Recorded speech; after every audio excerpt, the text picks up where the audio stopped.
And welcome to the Monday, July 26, 2021 City Council meeting for the City of Lamar. I'm Mayor Kirk Crespin. Earlier tonight we had a work session where we had Ronnie Farmer with Farmer & Company come in and discuss our annual audit for the finances. And I'm happy to say that we had a very strong report. The city is doing very well. We are very strong as far as financially, and doing very well. So that was a great report. It was great to hear that from our auditor. But more importantly, I wanted to say thank you to Kristen, our city treasurer. Of course, none of that would be possible without somebody in the helm to help keep our finances in track. So thank you to Ronnie Farmer tonight for coming in and giving us the presentation. And especially thank you to Kristen McCrae for taking care of the city as the city's treasurer. With that said, we have Galen Burnett here tonight to do the invocation. Would you like to lead us in that?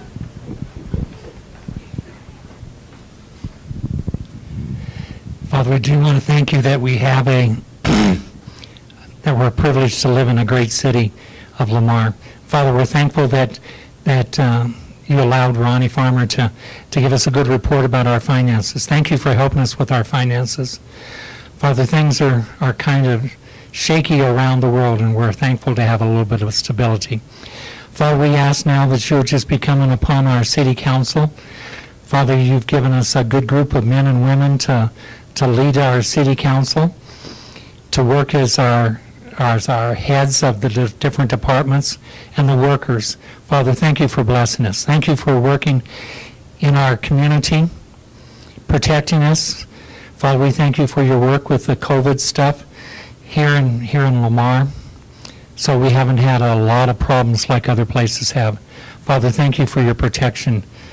Father, now we just ask that you will give wisdom, insight to the discussion and the decisions made by our city council. May they do the things that will improve our city, advance our city. Father, we just ask that you be doing this, and we thank you and praise you for it already. We praise you in the name of Jesus. Amen. Amen. Joe, would you please lead us in the pledge? I pledge allegiance to the flag of the United States of America and to the republic for which it stands, one nation, under God, indivisible, with liberty and justice for all.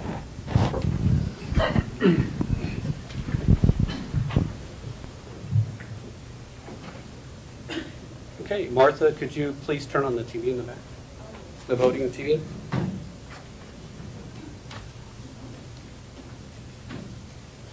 Okay. Thank you for the invocation. The time is now 7:02. I'll call the meeting to order. Roll call, please. Joe Gonzalez. Here. Rafael Rodriguez. Here. Jerry Jenkins. Here. Kurt Crespin. Here. Oscar Riley. Here. Manuel Temez. Here. Anne Marie Crampton. Here. Kristen McCrae. Here. Lance Clark. Here. Okay, you've all had the consent agenda in front of you. Were there any questions or any items that we need to separate out of the consent agenda? Or did you have any concerns or questions on any of the items? Make a motion to accept the consent agenda. Second. You have a motion and a second to accept the consent agenda as presented. Are there any final questions?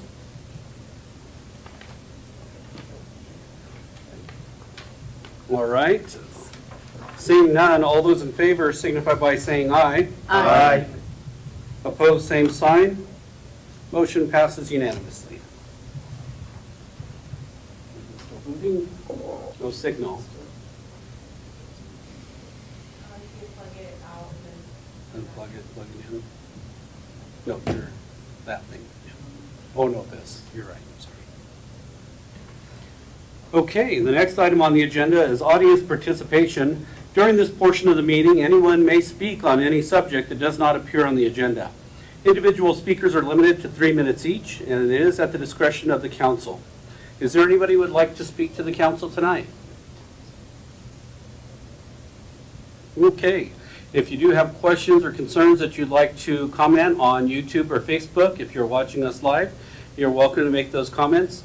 At the end of the night, we'll address those during our miscellaneous items. So we will move on to the next item on the agenda, which are city treasurer's report.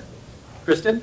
Yes, sir. I have our second quarter 2021 financial summary. I emailed that to you, and you should also have a hard copy in front of you. I know I didn't give you a lot of time to review it, but I thought I would just highlight some things. There are some obvious things, I think, that are pretty understandable and expected. Of course, the airport, compared to last year, is of course up because of the acquisition. Building maintenance is a little high. We should be at 50%. Their expenditures are a little bit high, but that is due to the remodel of this room. So that came out of there, and that was not expected. So I thought revenues were actually high right now. Some of that is due to we received some revenue in that some COVID money that came in later after the first of the year and things like that. So some of that is causing that number to be a little bit high, but it's a good thing. I don't think I think water and sanitation are in a good spot. Ambulance revenues are coming in, so I felt like they were in a good spot as well. So I think for the second quarter that we're doing good and we're on track. So. Okay. Does anybody have any questions for the city treasurer? Any comments?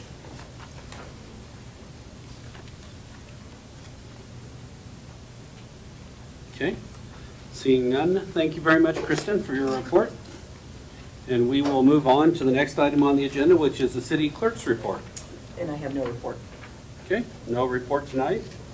So we'll move to the city administrator's report. Of course, as we mentioned before, the city administrator duties have been split up between myself and the Mayor Pro Tem, Anne Marie Crampton. So, Anne Marie, did you have anything that you'd like to report? I do not. Okay. I do have a couple of items.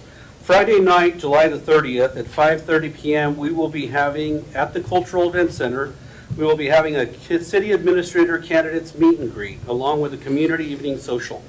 So this event will give you the opportunity to come in and meet our finalist 4 candidates. We did lose one of the 5 candidates, and now we do have 4 candidates that are remaining. So of those 4 candidates, the city council will meet with them beginning at 8:30 in the morning. We will go through and do the interviews, and at the end of the day, and we'll also have a lunch and a dinner, but at the end of the day, we will end it with this community event.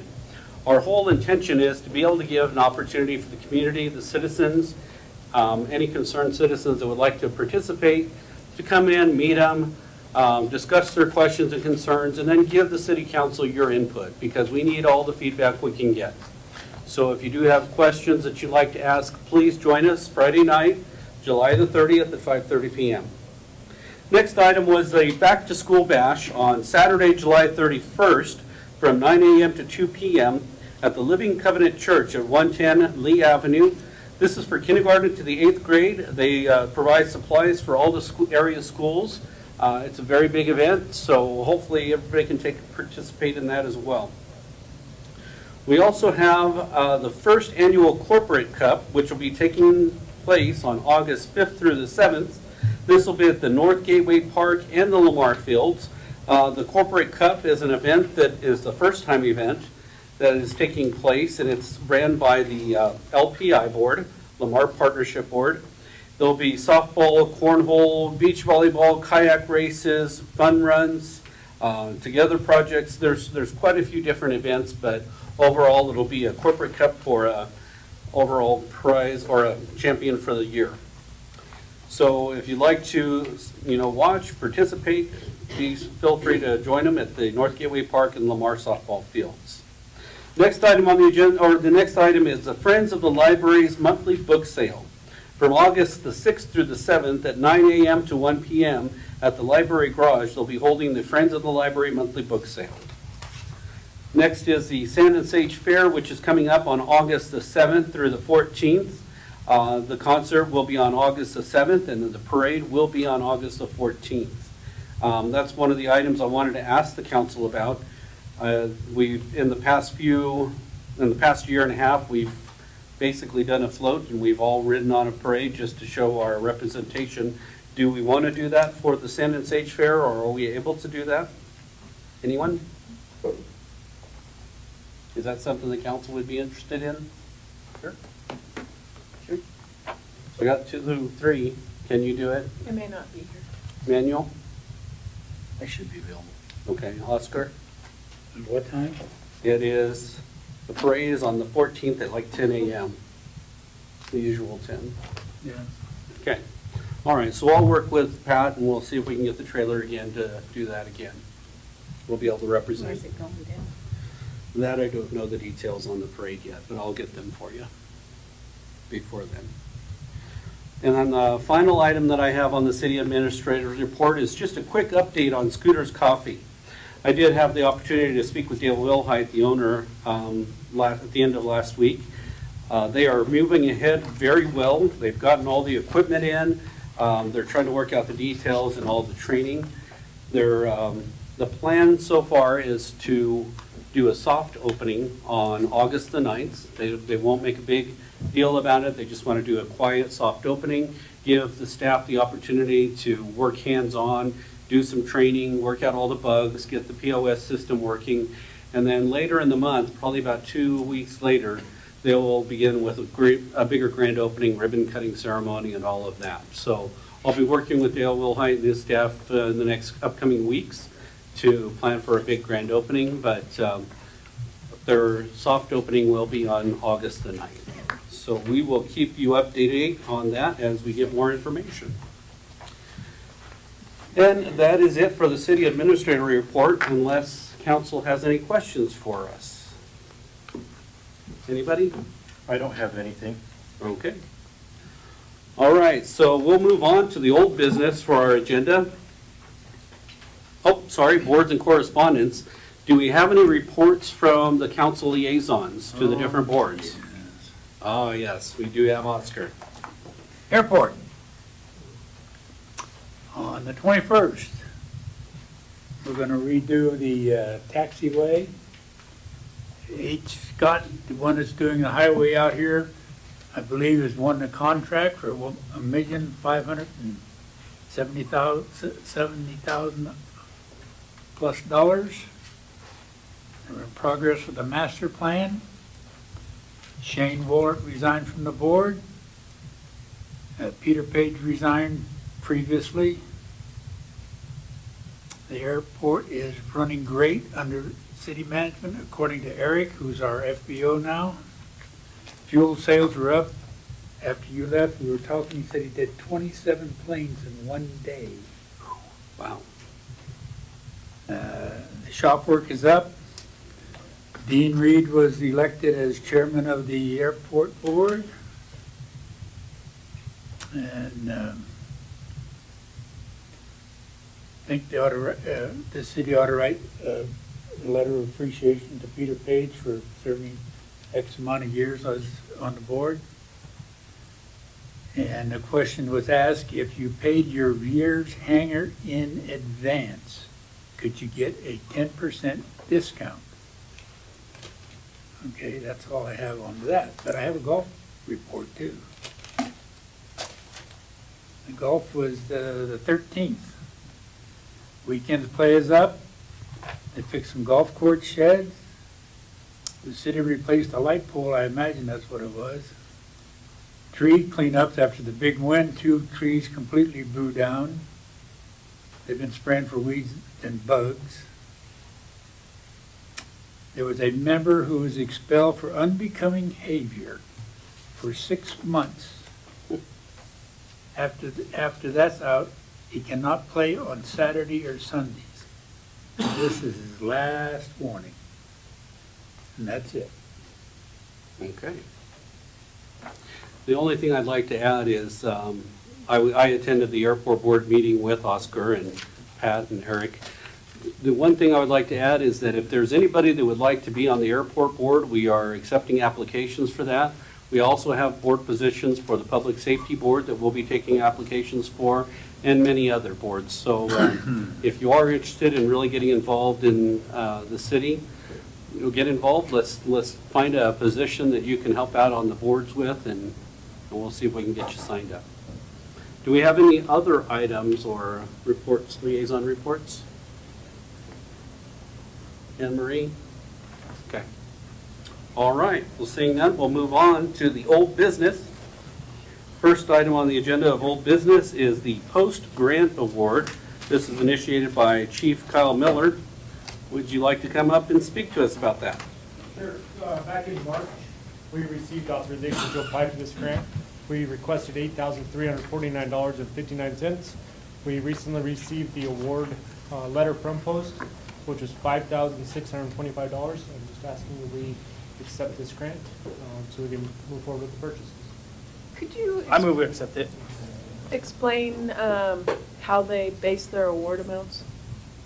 So there's X number of dollars, and they give that throughout the state. I'm not exactly sure how it's What the given out. formula? Right. I'm sure that they have so much money they give out throughout the state, and they just try to make it equitable for everybody. Because that has been more at times, correct? Correct. It's been going down in the past That's what I was couple, 3 years. Substantially lower than, or, Several $1,000s, yeah. yeah, okay. Second. Okay, we have a motion and a second to accept the grant award. Are there any final questions? Seeing none, all those in favor signify by saying aye and vote. Aye. Opposed, same sign. And the motion passed unanimous. Thank you. Next item on the agenda, I had brought in, I was the initiator for this. This was the approved the right to sell listing contract with Gene Cruikshank Realty. Of course, we had torn down the Troy Manor, or the Troy Motel, and when we had tore that down, when we received the property, we had an agreement with Gene Cruikshank, the previous owner, to allow them to sell the property or have the right to sell with the listing.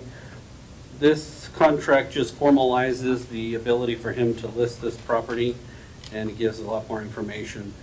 Lance, have you had a chance to review this? I did. I have reviewed it. It's, as I was stating at the last meeting, this is the form I guess I expected to receive, is the check the box form. I would point out a couple of things. First, this is a 4-month listing agreement. Also, any sales, if they are to occur after the listing period for a 90-day period, they call that the holdover period. That means that the broker can still seek his commission off any sales that were to occur 90 days after termination of this agreement. So 90 days after that 4 months. Also, there isn't a stated commission amount in that agreement. It refers back to that original agreement that was signed, in which it states 3% commission.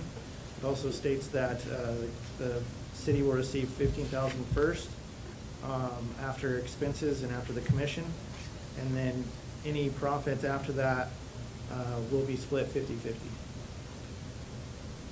And that is based on the previous agreement. So That's what he is That's correct. referencing, and the listing price for that is at $150,000. right. So we had received an opinion of value from one of the appraisers to get an idea of what the value would be. The opinion of value came in around the 140 area, so that's where we had put in, so we had some room to do some negotiating in any interested parties. So our initial listing price would be the 150. Okay. Okay. Any questions for the city attorney or about the contract? He'll bring all proposals or bids to us for approval, right? They'll have to have us either approve or deny them, yes. Okay. We're I mean, still if they're ridiculous, we would probably just deny them right off I would probably just tell them I'm not even taking it to the council, but if they are valid proposals, I would definitely, so that we can approve or deny anything that we have. So obviously the arrangement from that original agreement was kind of different, odd, but the amount, sorry, we're still listed as the sellers in this contract. So we're going to have to make the decision whether to sell it and agree to terms. One other thing I wanted to point out is that this is, you'll see on there, and I don't have it marked on my page, but any escrow, say there's an agreement, reach an agreement, so the buyer puts down an escrow amount, and then if that buyer were to back out for any reason, a lot of times that amount just goes to the seller. This case, it says that it's split 50-50, so any kind of amount that gets put down for purchase of the property, if for some reason that falls through, it would be split with the city and then with the broker.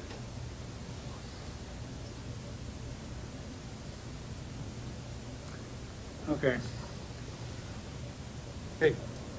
Any other questions?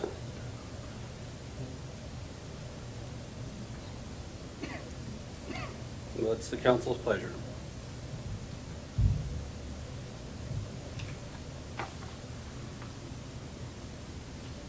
I make a motion to approve the contract.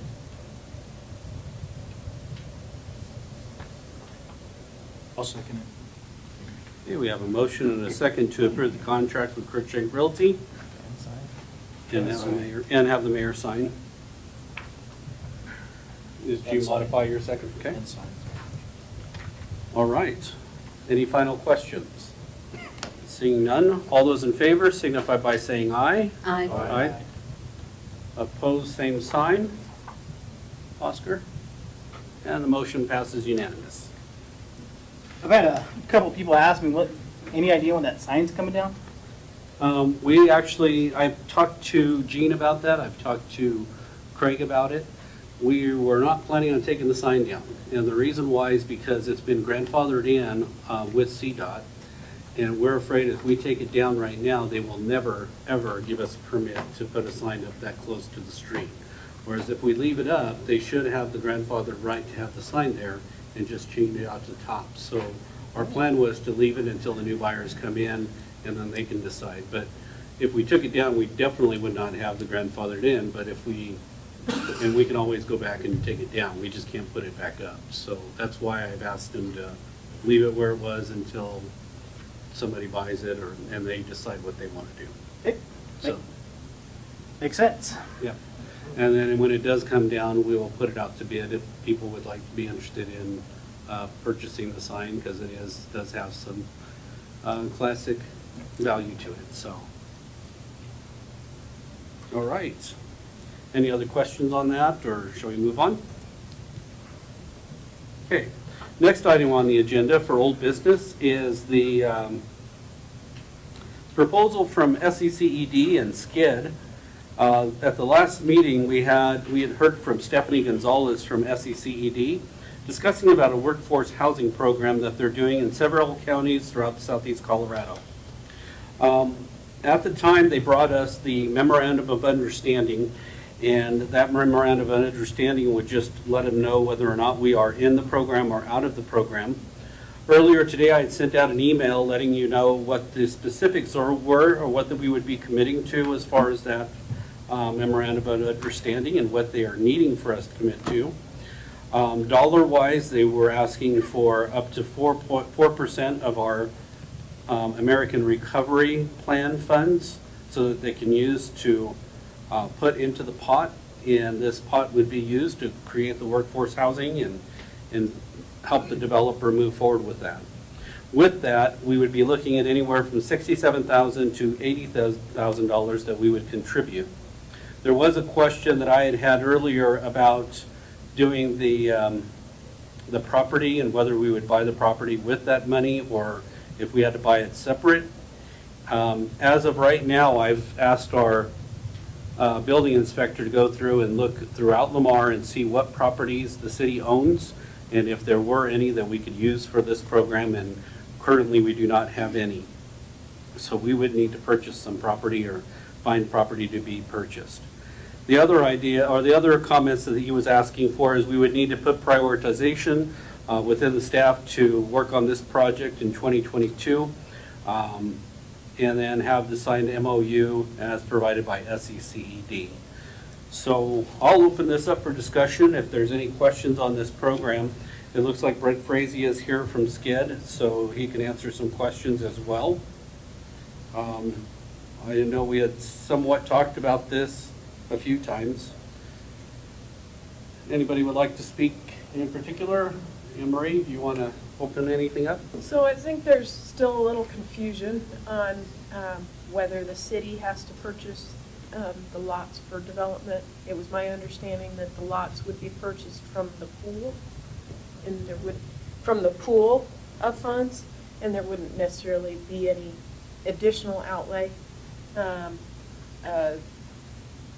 What happens if we happen to have somebody donate a lot? That wouldn't be a bad thing, would it?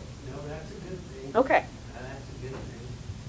The program was devised to, we have municipalities. Would you mind coming out? Sorry to put you on the spot, but with Facebook and people talking, yeah, it would just be easier to be able to hear you with the microphone.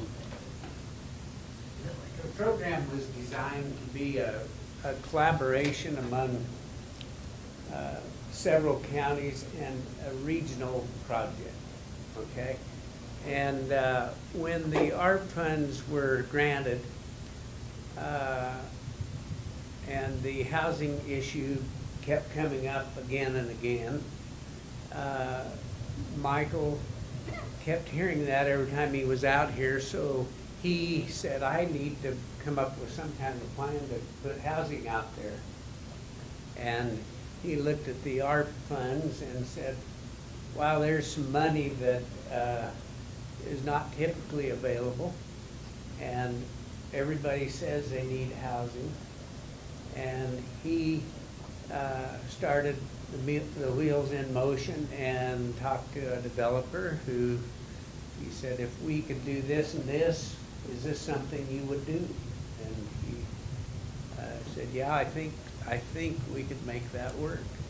So we decided that one way to get the ball rolling would be to ask a regional collaboration of counties and cities to be willing to contribute a portion of their ARP funds into a fund to pay the what they're calling horizontal costs, everything that isn't a building cost. So utilities, land costs, that type of stuff. And that's what these funds would be used for in order to make this whole deal work, because in this environment,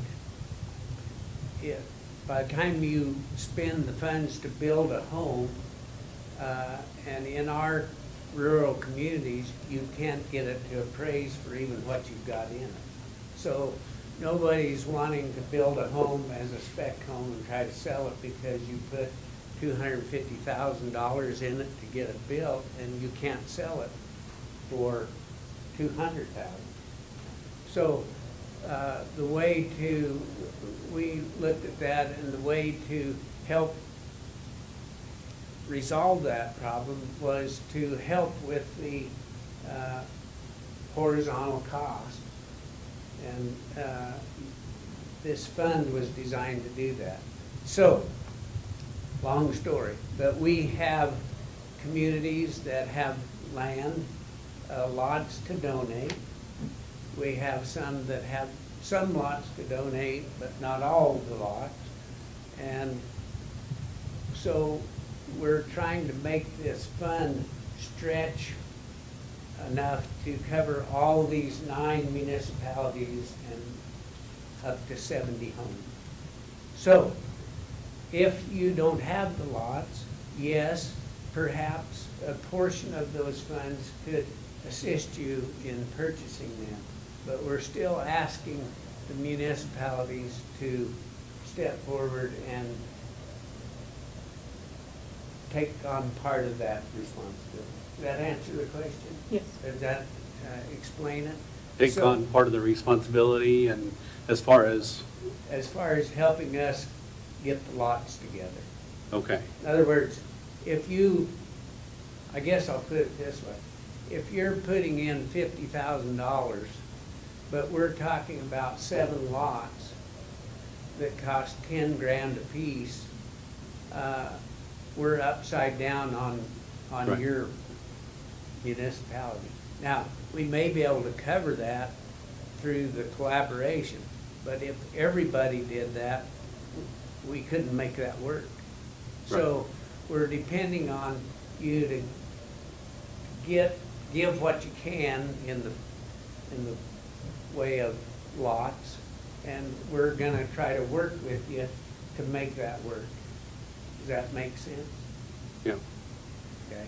Right now, if you build a house, the city offers $5,000 per lot for hookups. We currently do that. So. Yeah. Okay. Would that be part of this? That's a very good question. We haven't had that presented before. So if I come in as a developer and say I want to put up 5 homes, you'll give me $25,000 toward the hookups? Yes. 5,000 per home.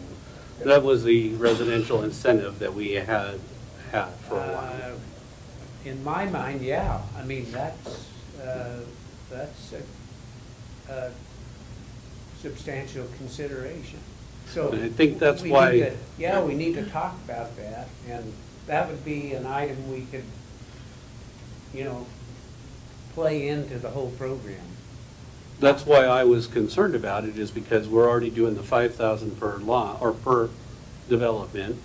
And then we add, if we're looking at 8 homes, and then we throw in 80,000, now we've just given them 15,000 for this development. And if we have to buy the property, go out and do all of this, and then we're adding the cost of the property on top of it. So we could be looking at $20,000 per property that we just invested. Right.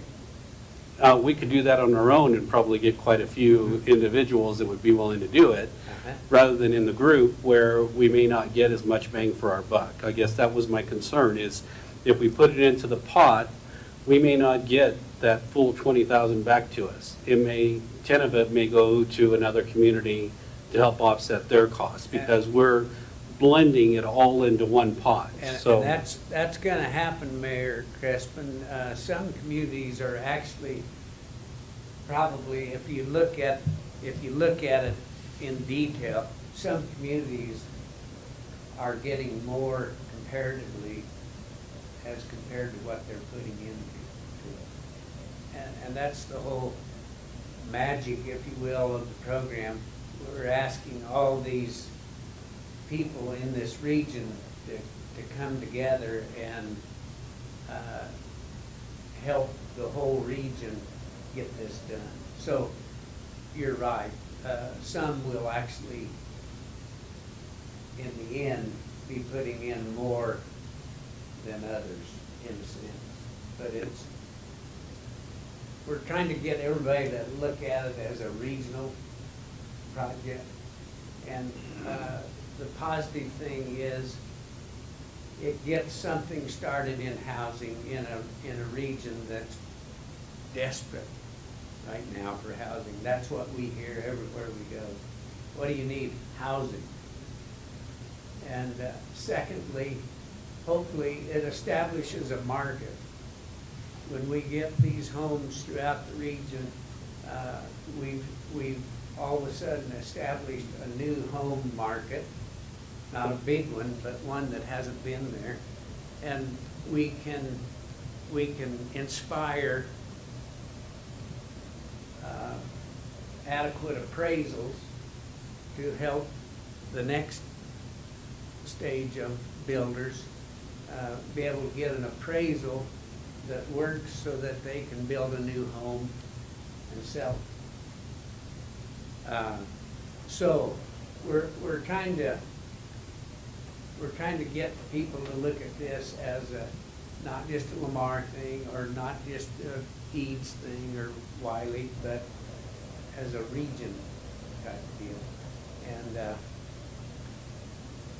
we believe that since we're doing it with funds that were granted by the federal government for the purpose of rebuilding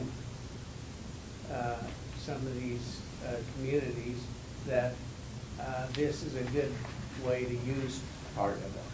So that's the whole concept. The only other concern that I had, and I guess this is a question that I would ask, is, you know, it says in there no more than 4%, and we're looking at 67 to 80,000. What is the likelihood or the chances of that changing, that it being a moving target, and we end up doing, because we agree to the memorandum of understanding, we end up in a situation where we end up giving 10% of the funds? We're willing to give you a cap. So originally the cap was 8.5%. I haven't, but the letter you got today said 4. Uh-huh. Okay, so that's what it is. Okay. We're telling you it won't exceed 4. Okay. And the reason why I'm asking, just so the council knows, is because the ARP funds, we're waiting for a decision from the state still. I've talked to Tara Marshall on Friday, asking her if she's still waiting for a decision from the state. We were hoping to use those funds to put together, along with our old pension fund, to build the new public safety building. So that would be, those funds have been sitting and earmarked for that idea. Some people in the community may not think that we need that, but especially during COVID, we realized how much we needed that and how much we needed the extra space and coverage for our police department, our fire, ambulance as well. So that's also a needed investment that we need to do. Now, don't get me wrong, I don't think 80,000 will cause the project not to happen, but I just wanted to make sure that the council was aware of what we were trying to do with those funds and what we had earmarked it for originally. We don't know how much funds we're getting yet? We're getting 1.9 million, so Okay. 80,000 is not very much of that. So And I think we could do it, it's just I wouldn't want it to be a moving target where we end up taking out 10, 20, 30, or however much. I don't want to nickel and dime that fund away because we do have a significant project we'd like to do with that. I don't have Lamar in front of me because this was done before we knew whether Lamar was, but were you talking 6 or 8 homes here in Lamar? He said 7. 7. Yeah. Last meeting was 7. Let's see here. I was just trying to see what he had put into our agreement as far as the amount. Yeah, it was 6 or 8, I think, is what he said this morning, but we're looking at 7, so. If I could. Oh, he put Lamar in, at this moment, I have included Lamar with 5 to 8 units, depending on finding the lots. That's what he has been calculating it with, was 5 to 8 units. Okay. And that would be at the 67,749 with a not to exceed of 4% of the funds, which would be the 80,000. So. Okay. I might just add a couple more things. One thing I didn't mention is the city will get the tap fees back. So you pay 5 toward it. I don't know what your tap fees are. Yeah, not quite, not 5, so. Okay. Right. But Yeah. those come back to the city Okay. as we build. The second thing is we do not build until the home is pre-sold. So even though we go into the plan thinking we're going to build 5 homes, if we can't sell 5 homes, we'll only build 3 or however many we can sell. SCED will be highly involved in getting those sold.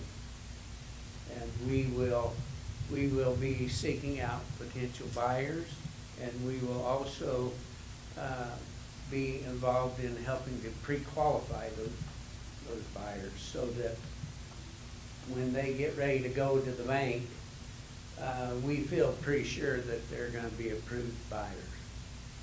So that's another service that we'll offer to try to make this program work. So. Well, I know council loves it when I put them on the spot, so I'm going to.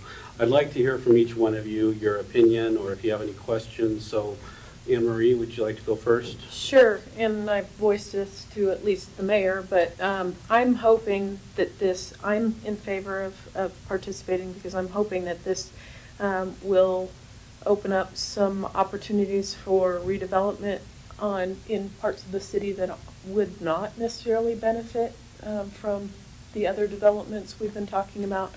I think it's a huge opportunity to reinvest in North Lamar if people are willing to work with us on the costs of those lots, and we could do significant improvements with 6 brand new houses in North Lamar. Okay. Manuel? I think one of my concerns is the guarantee of the time frame when this is all going to start to finish, because money isn't going to stretch as far. And then, like Kurt was saying, well, now do we have a moving target?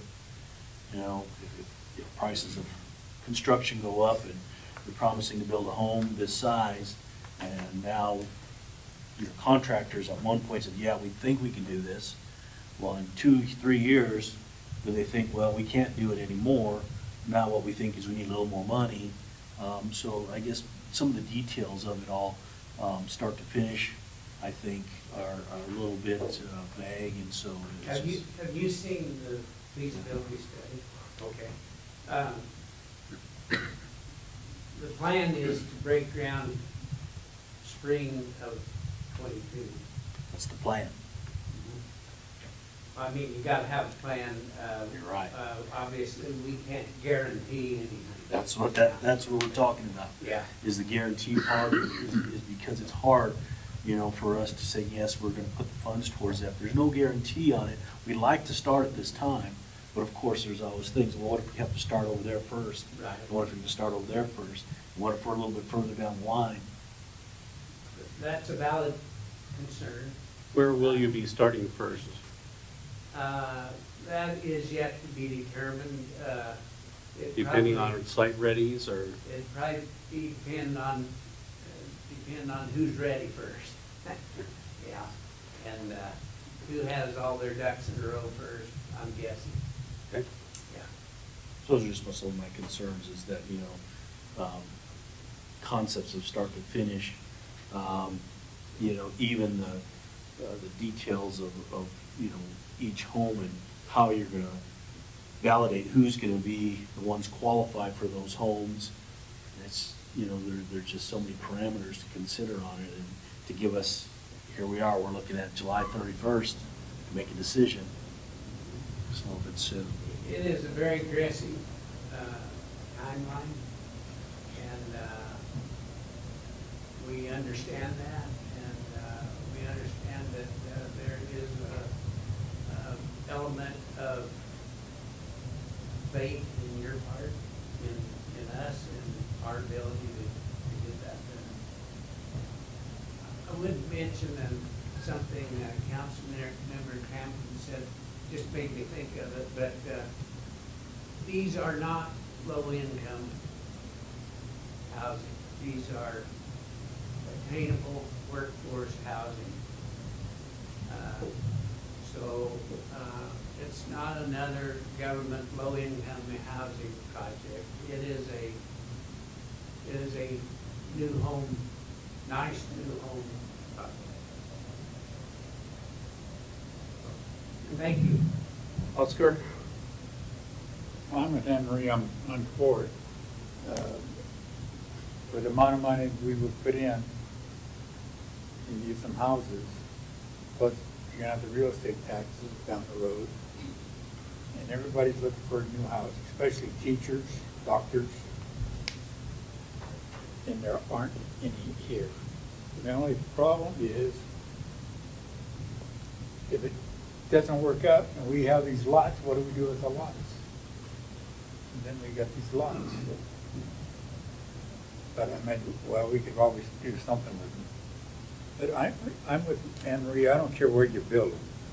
I would spread them around through the whole city. But I would think at least the majority would be on the north side.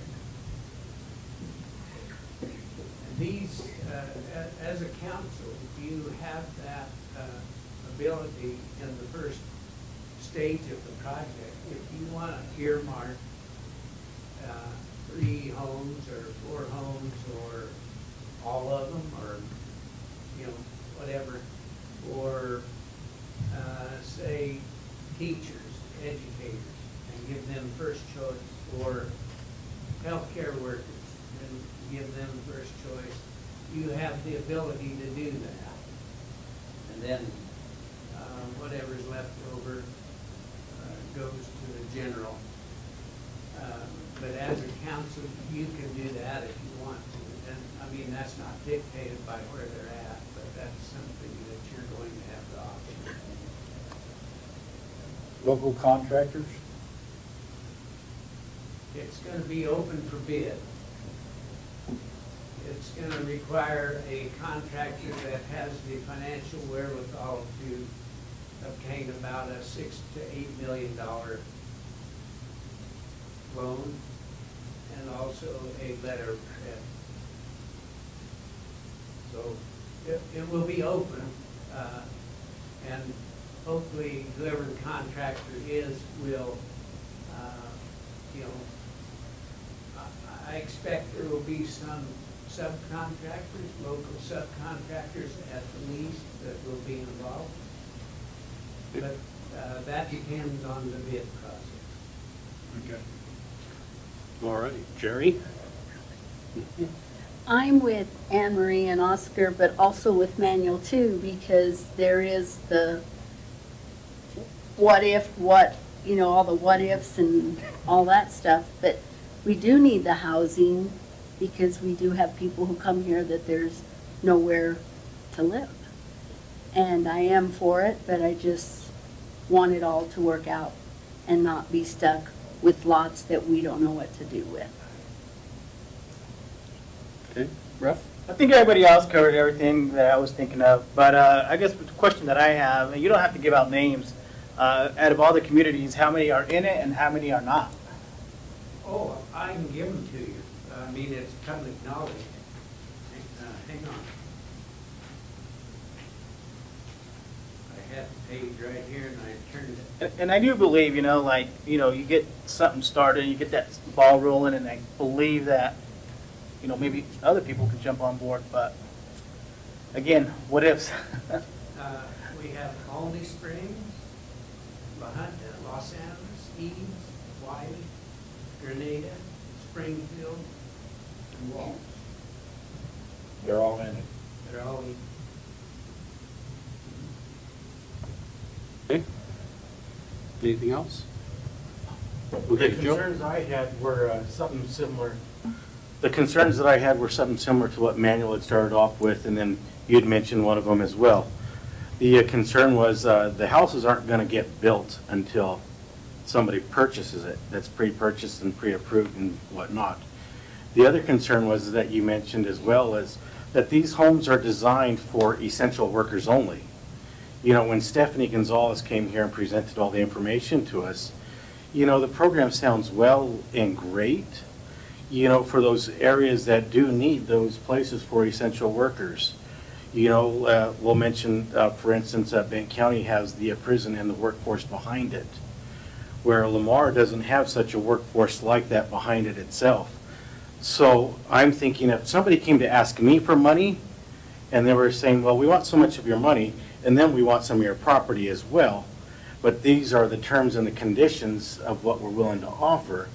I mean, it sounds good, but it didn't sound good. You know, so I was, when I start reading more and more of the terms and the conditions set forth and what was being presented and what was being looked for, I felt like, okay, Emmanuel made a valid point. Well, what if these homes don't get purchased and we don't even have land available? So, and that was a question that we don't have land, but we could use some of the funds available to purchase the property.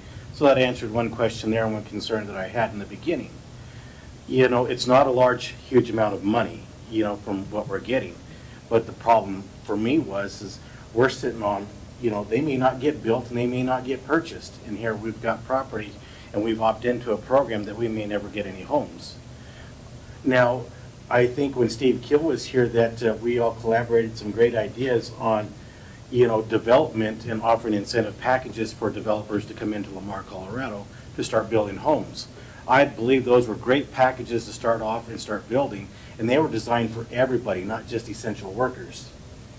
And so the question that was asked when Stephanie was here was, can we use these as upgrade homes? You know, so if you own a home that's smaller but you want to upgrade to a bigger home, that's not the case here. You know, so it was pre-purchased and you just had to be an essential worker. So in that case, you know, I just felt like it wasn't a good deal. You know, I'd like to see it opened to anybody and everybody. Do you think that was, I thought she used it as an example of one community had decided to allocate those homes for essential workers. I did not get that they were only for essential workers. That's new to me too. That's the first I heard that, but I didn't know that. Right. I was going to check that. Right. I had not heard it. Yeah, and I think could it be, we hadn't answered the question on if they had to be like first-time home buyers or any of the, I think we make up how we want those to be assessed. They wouldn't have, they could be for upgrade.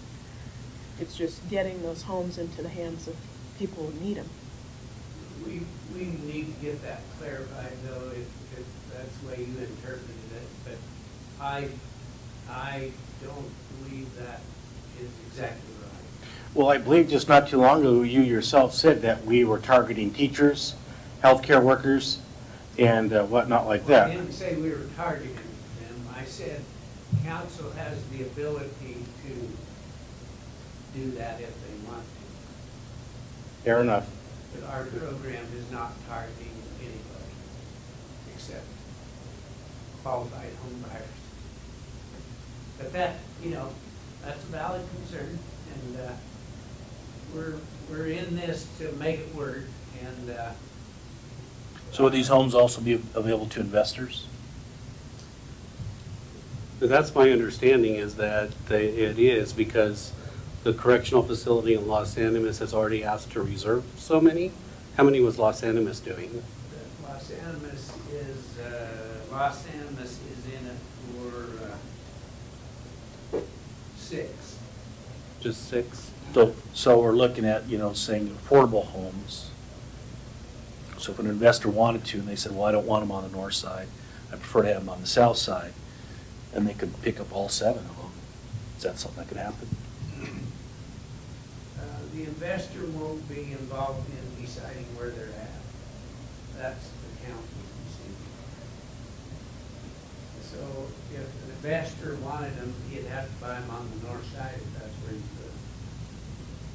He would have to apply for the loan and buy the homes either individually or several of them.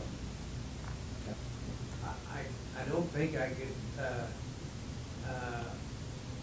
stand here and tell you that no, there will be no investors, because I don't know how we keep that from happening. So if it is an investor that buys them, does it defeat the purpose? Good. It has to be, there has to be someone living in the home. I'm sure they'll find renters for it. It has to be a home. If the prison buys it, and they put prison workers in it, I think they mentioned that they're going to try to maybe come up with some kind of a assistance, down payment assistance to help their employees get into those homes. But did you have more? No, it's just, I'm just saying there's just so many variables to it all that, you know. Yeah, And I've been on the fence myself. I thank you all council for putting in your 2 cents. I've been on the fence both ways.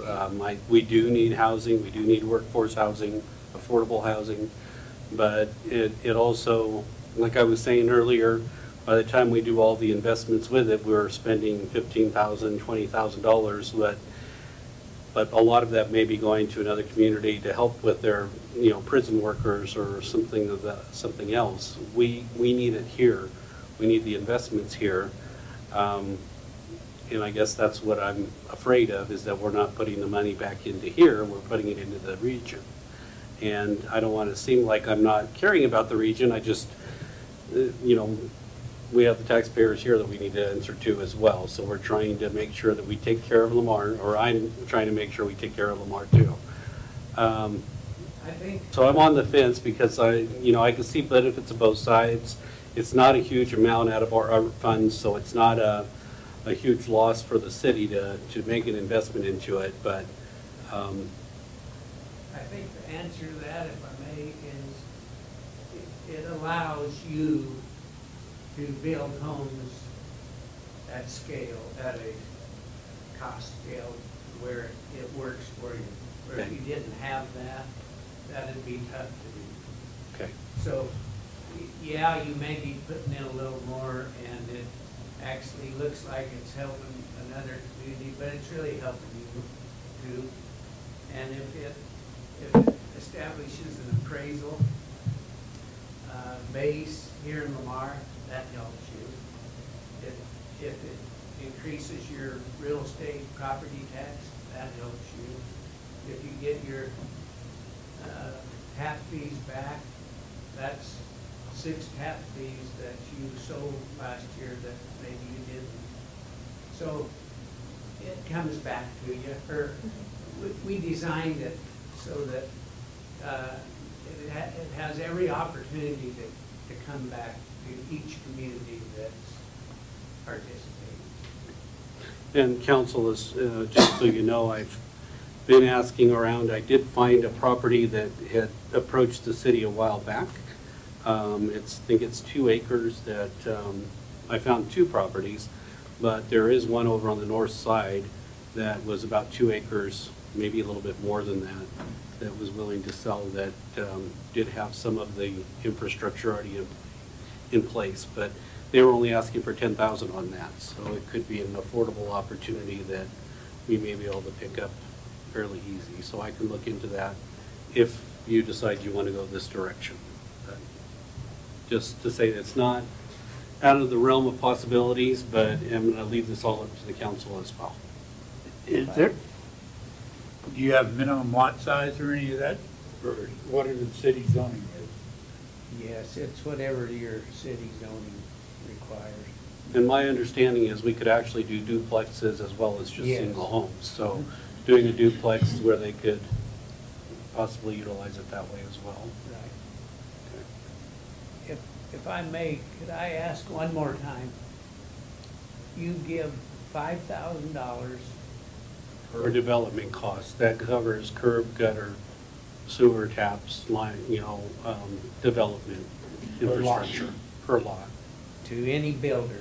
Right, and we can give you a copy of that incentive agreement. I just want to make sure I get it right. So A lot of that is in-kind work, so that's Okay. where a lot of that comes from.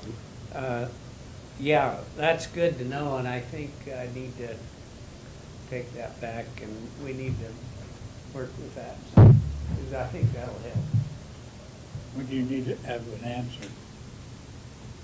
Well, I think the letter stated that we need the MOU by the 3rd of August. So we could approve the MOU or basically we're needing direction whether or not the council wants to participate. As far as the formal contracts, we wouldn't do anything with that. This is just an understanding that we're going to participate with the program. Right. So we were hoping to get a decision tonight because they need to know by the 30th whether we're in or out. And then we can start working on the details after that. So if you would like to vote on it tonight, that was the plan.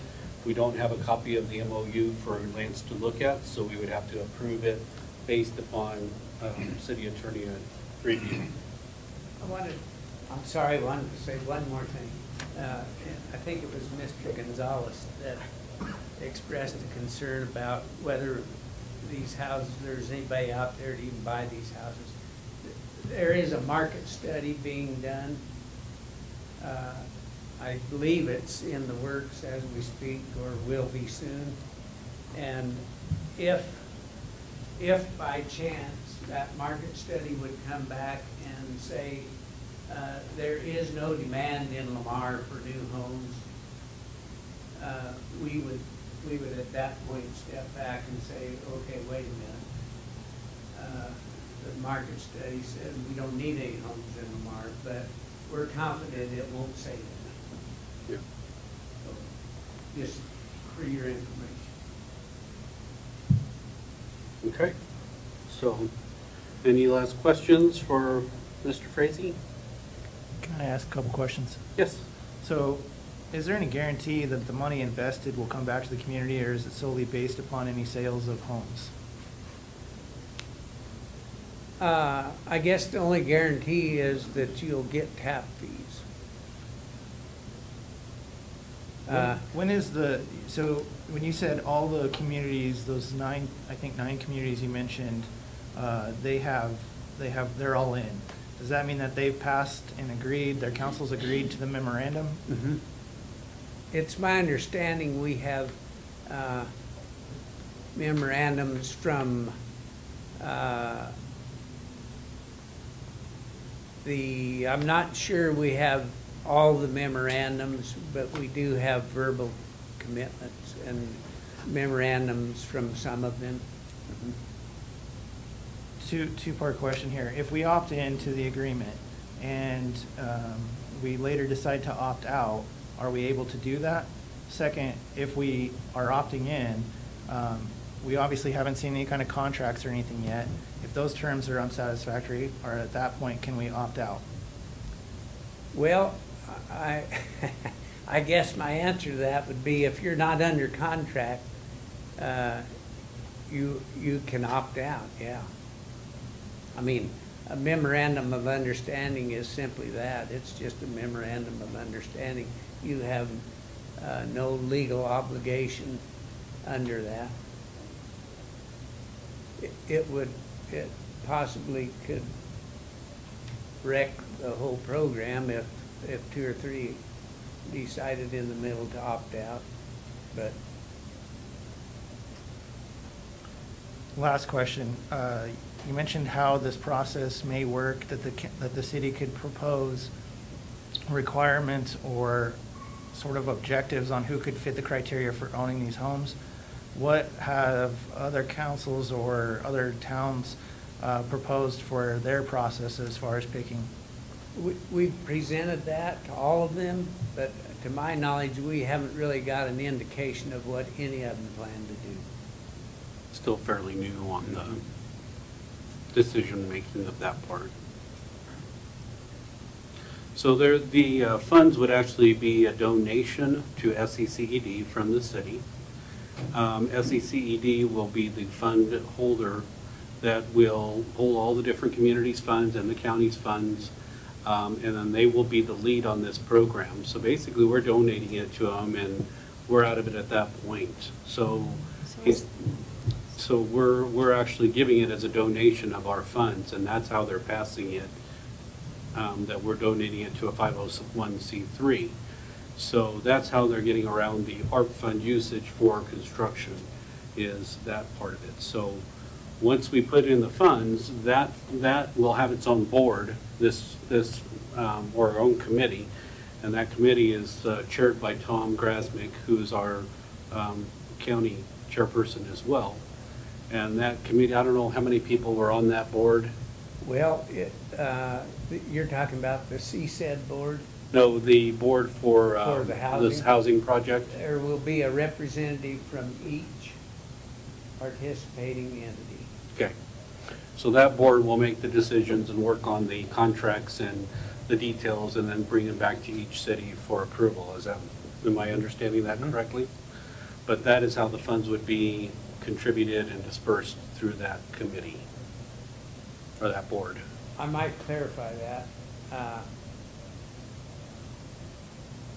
Not every decision they make will come back to the board for approval. That will be their responsibility and their duty to make those decisions on behalf. So once we give the money, we're basically giving the money. And is it all due up front? We're getting our money in 2 installments over a 2-year period, so That's a good question. Is the total due now? Since we're getting the ARP funds and divided into two separate disbursements, are we looking at getting it all now out of our first disbursement and nothing on our second? Because Stephanie had mentioned something about round 2 of these housing projects, and that if this one works, they might do another one. Well, the money we're talking about for the 4% is all from this one. This first half. Is all for this one. Okay. So we only have 980 out of this time. 982, and then 982 out of the next one. Okay. Do you know when the next one comes? Next year. It'll be, it's over a 2-year period, so I imagine at the beginning of the year. Yeah, so around January, they're supposed to be applying for the disbursement of the second half. Okay. But nonetheless, they both have to be spent by the end of 22 or end of 24. I don't remember. I think it's 24. Yeah. Okay. So the funding, that's how the funding would work, is we would put it into this pool, and then that board would have full autonomy on the funding and the project. So we would be handing it over at that point, once we participate. So. Now, your council can direct your member to that Right. HOC committee. Okay. Is what they're calling it, Housing Oversight Committee. Okay. All right. Okay, any other questions from the council?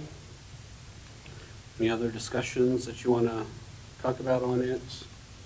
Kurt, just one more question. You mentioned 2 properties. What if we can't find any more properties to come up with?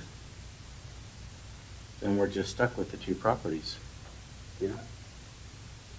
Yeah, well, the 2 properties would be enough to house, either one of the 2 would be enough to house at least 3 or 4 of the units, but yeah, we probably would need more. So. We have said we would need a minimum of 2 in each community. Yeah. And unlike Mayor Crispin, if you only had 2, it would probably be at least something you'd want to think about to make those 2 duplexes. Wouldn't be necessary, but you could get more people that way. When these are being built, is the contractor funding the whole build? That's the big thing about this. The contractor is the guy that's really taking the risk. That's why you have them pre-qualified. Right. He is the guy that's on the line. And that's why we have a letter of credit to be a support net under the contractor should something go south there. But he is really, or she, is really the person that's got the most skin in this game. By a long shot. Okay. All right. Thank you for your time Thank you. and consideration, and you know, we're not here to railroad anybody. We just have a project that we believe is a workable project, and whatever your decision, we respect that, and we'll move forward. So, thank you. Thank you. All right, so what is the council's pleasure on this decision for the MOU? Or do you want to discuss it a little bit more and come back, or table it? So what do you want to do? Well, if they need a decision Yeah, there's no room to Yeah, we table it. don't have time to table it. I make a motion to accept the MOU. With, because the attorney has not seen the MOU, then we have to put something in there about pending his approval. Okay. Second? Okay. We have a motion and a second to approve pending attorney review. Are there any final questions? Anybody? Well, based on what Lance had asked on his two-part question, then, you know, I was riding the fence there for quite some time there, but based on what Lance had asked and the answers there, you know, I don't mind moving forward based on Lance's approval.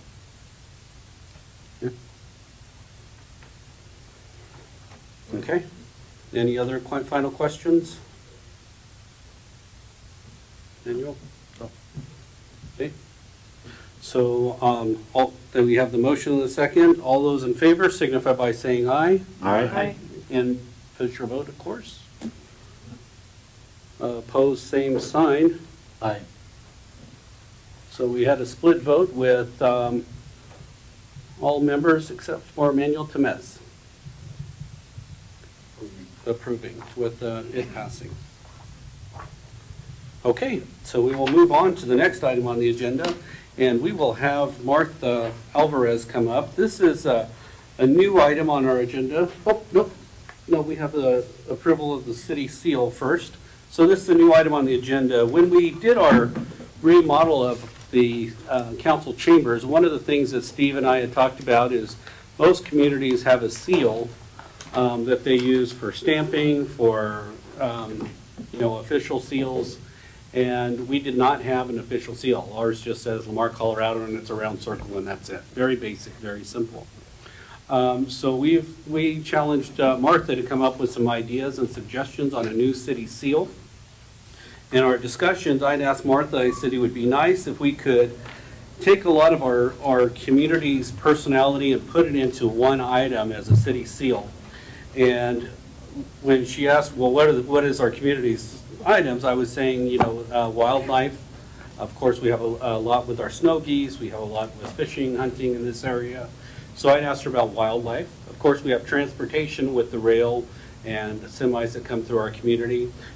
Agriculture is one of our #1 activities in this area, of course.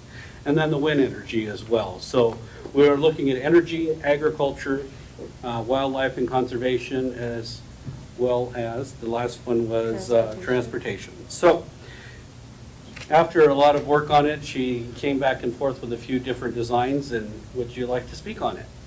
Sure. So yeah, whatever Kirk said, really. So he just kind of gave me a direction, and I went with the wildlife, energy, transportation, and agriculture. So hence the grassy area represents the agriculture, the train transportation. We wanted to mix, this is a combination of, I don't know if you guys seen the Lamar Partnership Inc. logo. So we blended that, and then we took parts of our old City of Lamar logo, and we kind of blended the two. So a combination of modern and then the old. So hence why we have like the modern windmill and then the older windmill on there. And then we did a cute little bird on there. So I don't know what you guys think. And then we really wanted to emphasize our really awesome sunsets in the back. So I don't know. I wish we had that on there. Yeah. It like makes a little circle, but yeah, I don't know. You guys have any questions? If you guys hate it or I love it. Thank you for not putting the semis or prairie dogs on there. Okay. Some of the other stuff that we got going on, but for the dirt. I like the old windmill and the new windmill. Shows you're moving forward with some progress there. Yeah, I like it. I think it looks great. Okay. I think it would have been nice to have a little more input on it, just because that's what I do. I tweak things, right? So, yeah, I think as a whole, it would have been nice if council had been involved in it. Okay. And this is the, well, we called it the final draft. So it by no means needs to be final. You guys can give me any directive that you guys want me to go in. This was just kind of like the general idea. We liked the icons and we liked what it represented, and we thought you would too. But yeah, we can always go back to the drawing board. That's The only other thing would be Santa Fe Trail, but I could live without that. You know, I mean, that's it, as far as I'm concerned. Okay. Brad? Oh, that's good. Daniel? I prefer the greater Canadian goose rather than snow goose. okay. Okay, so what's the council's pleasure? I make a motion we accept the seal as presented. I'll second it. A motion and a second to approve the seal as presented. Black and white. Yeah, that'll be the black and white version whenever we go and You're actually missing put a it on the. You're missing a window. Oh. Am I missing it? Sorry, this is the. Black and white one. You guys didn't see it. Okay. Oh, yeah, sorry. Oh, now you broke it. Okay. Sorry, here's a corrected one.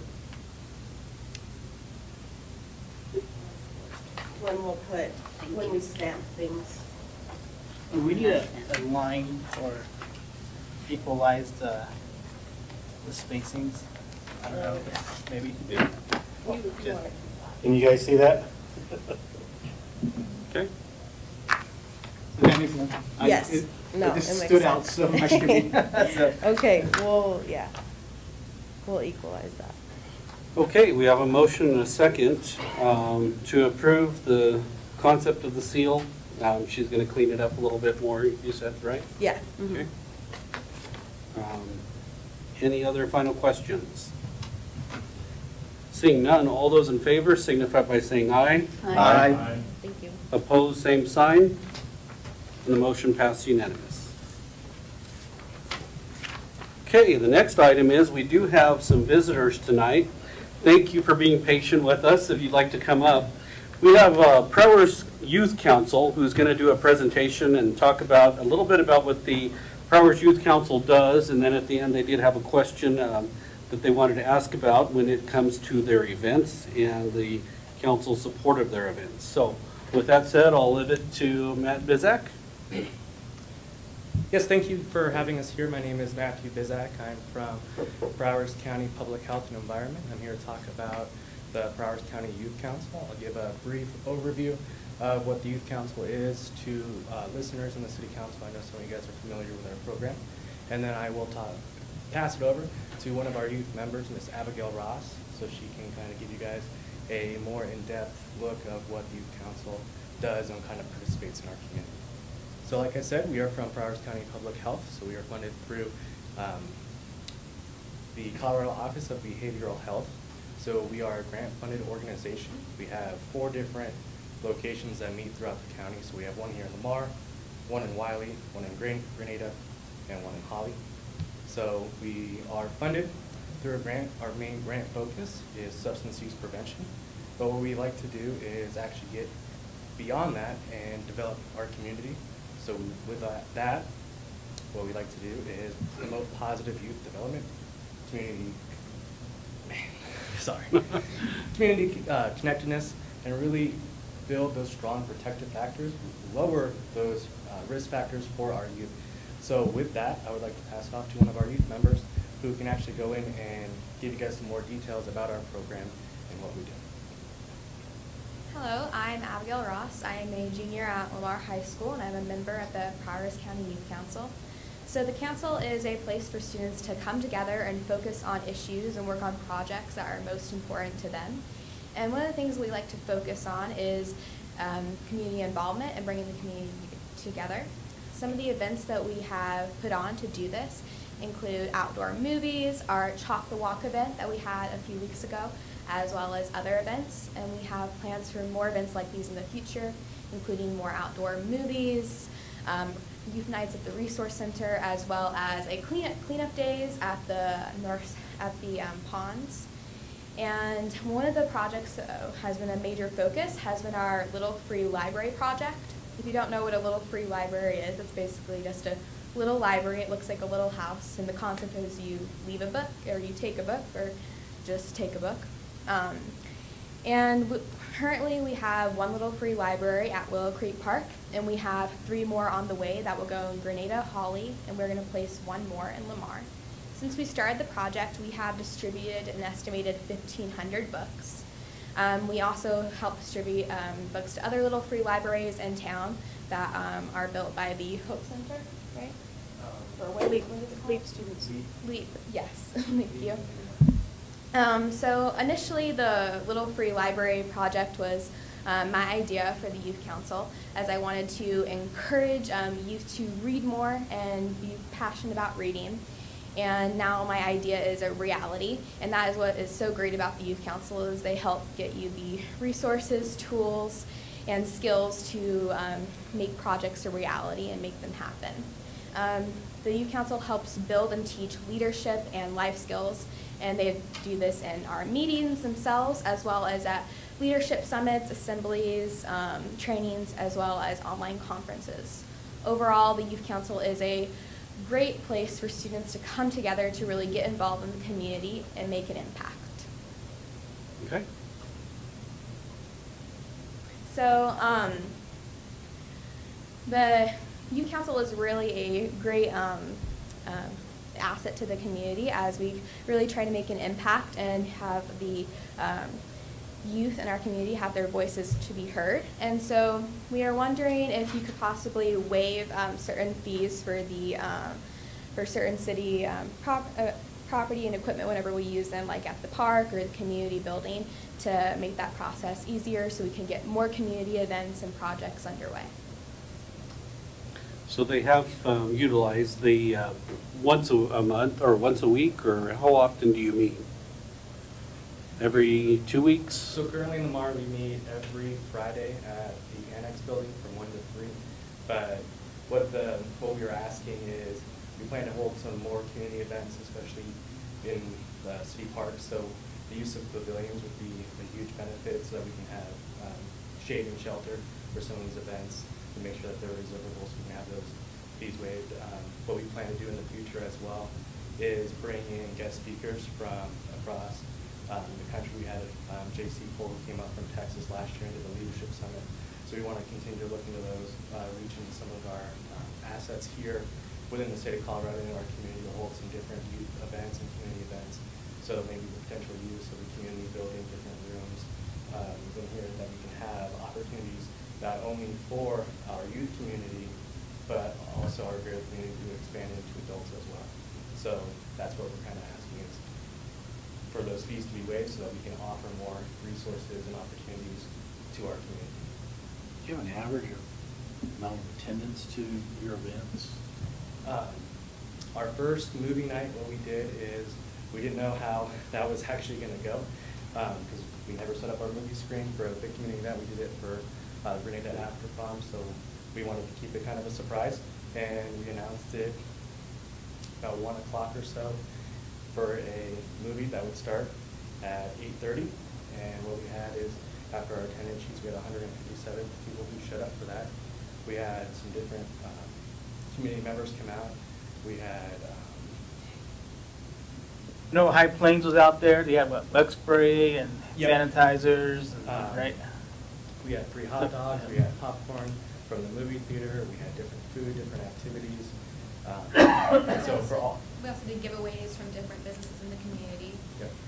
Whenever we do the giveaways, we really want to support local businesses, so we try to get the giveaways from them. So for 5 hours a notice to have 157 people show up with Roslyn. We had the Chocolate event. For those who had signed in, we had about 72 who showed up for that. Even when our last movie night we got lightninged out, there was a crowd of about 30 who were waiting in their cars, just hoping, fingers crossed, that we could get out there. So we got to reschedule that. So our community events, we do see a lot of participation and a lot of positive, messaging that goes back and forth on social media. For the size of our county, just on our social media hits on those events, we had about 57,000 in the last year. So our grant folks, your county's only 12,000 folks, but what you are doing is getting out there and being spread. So we want to make sure that when we do offer these, that we can make them bigger and better. And that's where, we are part of the county and we are from public health, but this is, I think, a great opportunity for the city and county to come together to promote and help youth and adults community and just really build those bonds that we all need, especially coming out of this last year. I think the more that we can get out together and get people to interact would be huge. And I think there's, when we look at some of these where we're waiving all the fees, sometimes, it can be inexpensive for the city, sometimes it can be very expensive for the city. So there has been times in the past where we've waived fees for organizations, but we put a cap on it, saying $500 a month or $300 a month max or something like that. But that's up to the council. That's just one idea. Or we could just waive them all together. But if they were looking at, for instance, using the pool for a free pool night, that's pretty significant cost. That could be up to, $450, $500. So we may consider that as we're looking at it, but I think it's important for us to support it. It's a good organization, and if they're looking at renting a pavilion for $50, we don't really do that to make money. We do that to offset expenses for our staff. So how many times you guys plan on using the pool?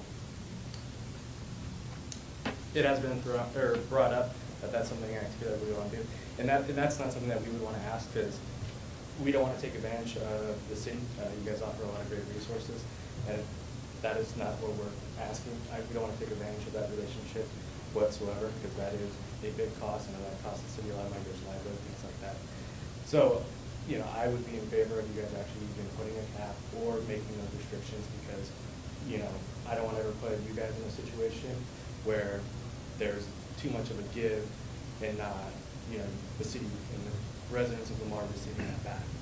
So it wouldn't be for that. It would be mainly what I envision it would be for the use of like the pavilion or the community building with the rentals of like tables and chairs if we did have those events. But I would not ask the city whatsoever to go above and beyond and not offer $400 pool expenses and things like that because that would be a relationship that we would not feel comfortable with. We just want to make sure that when we do have these events that we do have the opportunity to seek shelter. If that makes sense. How often you have these events? That's kind of the beauty of the youth council. It's really up to our youth. So if our youth say, can we do a movie next week? It's my job to sit there and say, we will do everything we can to have a movie next week. So we could have events, every week. We could have it once a month. I know when we get to our winter season, outdoor events kind of go back and forth on our availability, but that's something that our youth kind of really decide. Our goal is to have at least one major event, whether it's a movie, a kind of art event, chocolate walk, something like that, at least once a month to kind of build our community together. By the way, she's a better speaker than you are. as part of the youth council training. And if any of you haven't been out to the Loop over on 14th Street, that is really amazing what these kids have done. The drawings, I was like, wow. And they're young kids who drew them. So I don't know if it's still on there and stuff because of the rain that we got, but it's really amazing to see what these kids can do. Okay. I was hoping that you could just give us a brief overview of your grant and length of time. And to me, my understanding is it may be a X-year grant, but the probability of it going forward is fairly substantial. Yes, so our grant is a 5-year grant cycle. So we just finished year 1 on June 30th, so we are currently in year 2. So we still have 4 years for this grant cycle. And like I said before, it is a substance use prevention block grant that's funded through the Office of Behavioral Health, which receives money from the state and also federal dollars.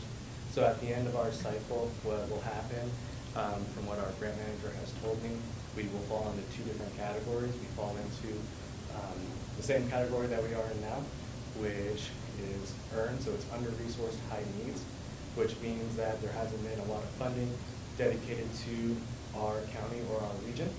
So we can either fall back into that category, which is a non-competitive category, which says, hey, you have made progress, but you don't have the resources necessary to make this long-term impact. So we can either get sorted back into that category, or what we can do is we will get sorted into the competitive category. So then we have to show a need of how to keep this grant, and then if we go into that category, it would be eligible for another 5-year renewal. So what our goal is to build as much community support and show that we are needed in the community. So then when we get to that 5-year, depending on which way we go, whether non-competitive or competitive, we have the background to say we are a vital asset to our community, to our youth, that we need to stay around. And just, you know, in speaking about what we've done in the past, we've always done these at a year at a time. So they would need to come back next year and request for another year passed. So just so the council knows, we wouldn't be going any farther than a year. Or we could do the rest of 21 and then come back for 22. It's up to however the council would like to do that. So do we have any other questions for them? Anybody? I just have a comment. I think it's a wonderful thing that you guys are doing, and I hope it takes off the way you project, and that it will take off. I just hope in the future at some point, maybe the city of Lamar can partner with you guys on some events, on building it, advertising, and maybe some food, by the way. You know, for instance, our kids will be the future generation to come up. They will be the ones sitting in our seats. They will be the bankers, the lawyers, the attorneys. You know, they are a vital part to our community. Thank you for your hard work and your determination, and I fully support it, and thank you for your time. So would you like to make a motion? Or? Yes. I'd like to make a motion to waive the fees. If council wants to put a cap on it, then do we need to visit about that cap? Or do we just waive all fees? And then you have to determine what time frame too. So I make a motion to waive the fees until 2022 at that time, then represent it again, and then we can go from there. Okay. Second. So we have a motion and a second to waive fees for the Prowers County Youth Council until the end of 2021, and then they would return in 2022 to request a new motion again. Is there specific fees that you're waiving? Is it just for rec fees, which would be the parks and recs? Do you want to modify your motion to say? Waive the fees for parks and recs. Excluding the pool? Excluding the pool? Okay. You want to modify your motion as well? Your second? I agree with what he just proposed. Yeah, so we have a modified motion and a modified second to approve waiving the fees for 2021, the remainder of 2021 for rec fees and park fees minus the pool. When do you want them to come back in 2022, the first of the year? Or? They could come back in January or as soon as they would like to. And it would be a good time for you to update the council and let us know how successful you were, and if you need anything additional or if you needed anything different, we could modify it at that time. But this would be a good start. And maybe if you guys came up with a plan, like we're going to do this in February, March, or something like that, maybe it might be a good idea for council if they can get involved with you guys and partner up with you guys on certain events, then that would give us time to collaborate and work with you guys. Okay. So we have a motion and a second on the floor. Are there any final questions? Seeing none, please vote. All those in favor, say aye. Aye. Opposed, same sign, and the motion passed unanimous. Thank you. Thank you for coming tonight. Guys. Okay, the next item on the agenda is the fiscal year 2021-2022 Colorado State Grants for Libraries. This was brought in by Sue Lathrop, our librarian. Would you like to speak on this? Yes. Every year, the state of Colorado gives grants to libraries based on population, and all we have to do to get this money is apply for it. So of course I am asking that we can do that. We use this money to promote literacy in our community. In general, we tend to spend it on databases that we could not otherwise afford. This year, the projected grant amount is $5,995, which is about $1,000 more than last year. So I'm asking that the grant be approved and the treasurer be authorized to sign the drawdown requests. Okay. No moved. Second. Okay, we have a motion and a second to approve. Are there any final questions? Seeing none, all those in favor signify by saying aye. Aye. Opposed, same sign. The motion passed unanimous. Next item is the fiscal year 2021-2022 LSTA ARPA grant, and this is brought in by Sue Lathrop as well. Would you like to speak on this? Yes. This year we have a one-time opportunity to get a little bit of additional money that we can spend on pretty much anything that is a response to the pandemic. So the American Rescue Plan Act, or ARPA, is giving money to the Institute of Museum and Library Services, which is giving the grants to the state libraries, and they've decided to use the same formula that they use for grants to the states, which you just approved. So they think that our share would be $6,054. It depends on how many people apply for the grant as to how much we would get. We can pretty much use the money for anything, and it's a little bit up in the air as to what we would use that money for, but the primary thing that we're thinking of doing is adding a vlogging studio, because one of the things that we noticed during the pandemic was people needed to record things like emergency declarations, and not everybody has a Martha to provide a camera system. This way we'd have a little studio in the library that people could come in, they could make their YouTube videos, they could make their announcements, anything they need to post up on YouTube. So that's what we primarily want to use the money for, and then any additional money left over would be used for digital resources such as ebooks, things of that nature. So I would like you to authorize the mayor to sign the grant and forms and agree to terms, as well as allow us to do drawdowns. Sue, could I maybe have you check with me tomorrow before you submit this on the DUNS number? Could we visit about that? Oh, sure. Yeah. So moved. Second. Okay, we have a motion and a second to approve the mayor to sign the grant request and approve the signing of the drawdown request as required. Are there any final questions? Seeing none, all those in favor signify by saying aye. Aye. Opposed, same sign. And the motion passed unanimous. Okay, the next item on the agenda is a housekeeping item. City of Lamar's compensation plan for 2021. It's an update. This was brought in by the Human Resource Director and myself. So I will let our Human Resource Director or Human Resource Manager talk about this today. Thank you, Mayor. Good evening, Council. So as the Mayor said, this is a housekeeping item, and for the benefit of the people that are watching us on Facebook, I do want to just kind of give a little bit of background that I wrote on the commentary.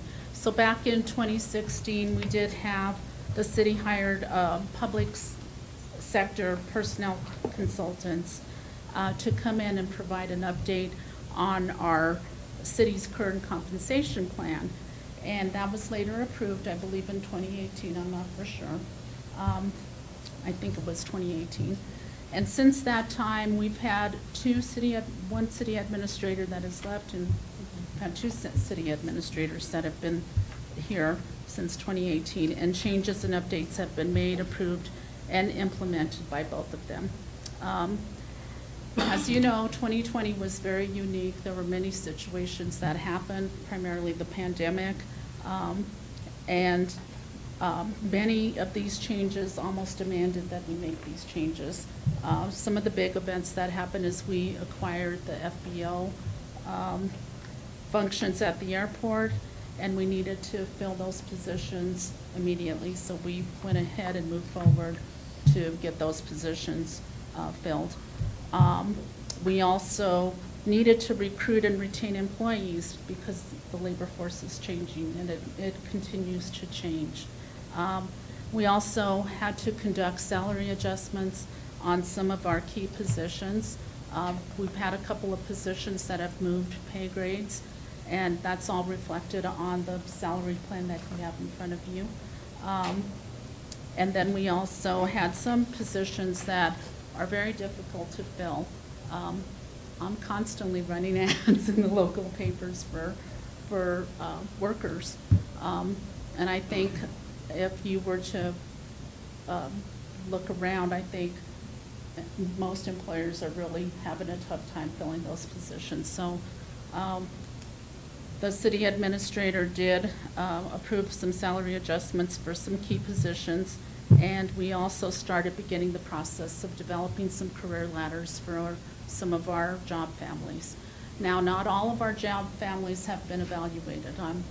I'll be the first to say Public Works were the first. Public safety needs a revamping, but I almost feel they are such a unique job family that I feel that we almost need to have an outside consultant come in. They are paid differently. Their schedules are different.